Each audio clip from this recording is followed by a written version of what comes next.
it'd be a good day. Guaranteed. The day before, her husband Ned stopped her in the driveway to kiss her before he left for the weekend, and it had been the worst day in a long time.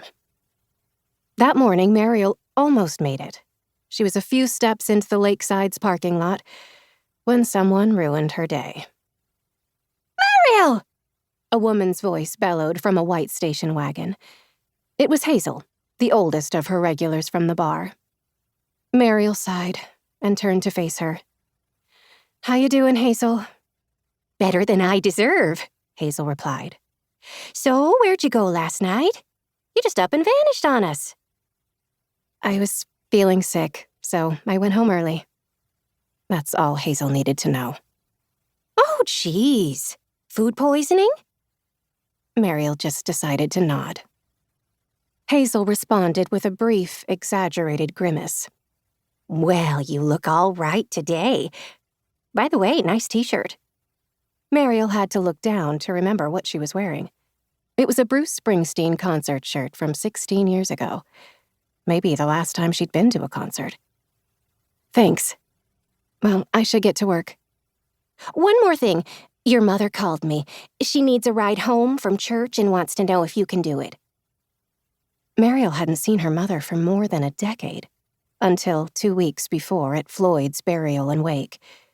They'd made eye contact, briefly, but still hadn't spoken to each other. "Why didn't she just call me?" Mariel asked. "She said she tried 3 times, and it rang and rang." Mariel had been to see her doctor that morning, so it's possible her mother's claim was true, but when she'd been at home, no one had called.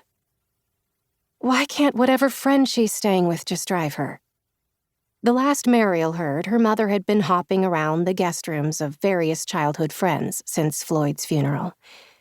The fact that Florence hadn't gone back home to Winona by now was unsettling. Something was up. "She specifically wanted you." Hazel looked pleased, which was a bad sign. "I've known your mom for 60 years. It's time, Mariel. At our age, none of us knows how much time we have." Mariel hated it when older people played that card, especially on behalf of other older people. In her experience, it was true of everyone, at every age. "I'll think about it."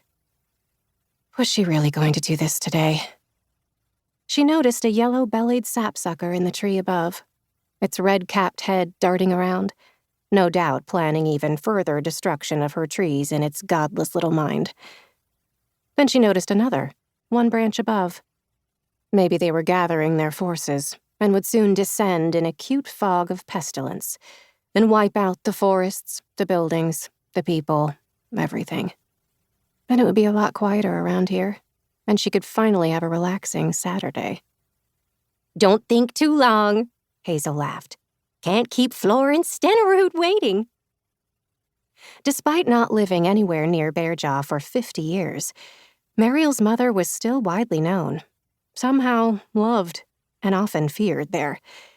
It was well known that anyone who disappointed Florence in the slightest, anyone who inconvenienced her or failed to meet her expectations, would have a swarm of baseless rumors unleashed after them in retaliation. Consequently, Mariel was certain that not collecting her mother in a timely fashion from the Our Savior's Lutheran Church pancake breakfast would mean half the town would soon hear that Mariel had been badly injured in a car accident, or was trapped beneath a fallen tree, or had caught a rare incurable illness, or was getting a divorce, or some heady cocktail of the above. Mariel checked her watch. It was 10 o'clock. "How long do I have, Hazel?" "The pancake breakfast goes until 11, but she'd like to be picked up by 10:30. "Okay, I'll do it," Mariel said, surprising even herself. When thinking of how she'd eventually speak with her mother, Mariel had long imagined a tear-streaked deathbed reconciliation, followed by a few decades of regret, and that sounded fine. But maybe it was time, as Hazel said. Mariel was bound for a bad day anyway. The actual town of Bearjaw was 7 miles from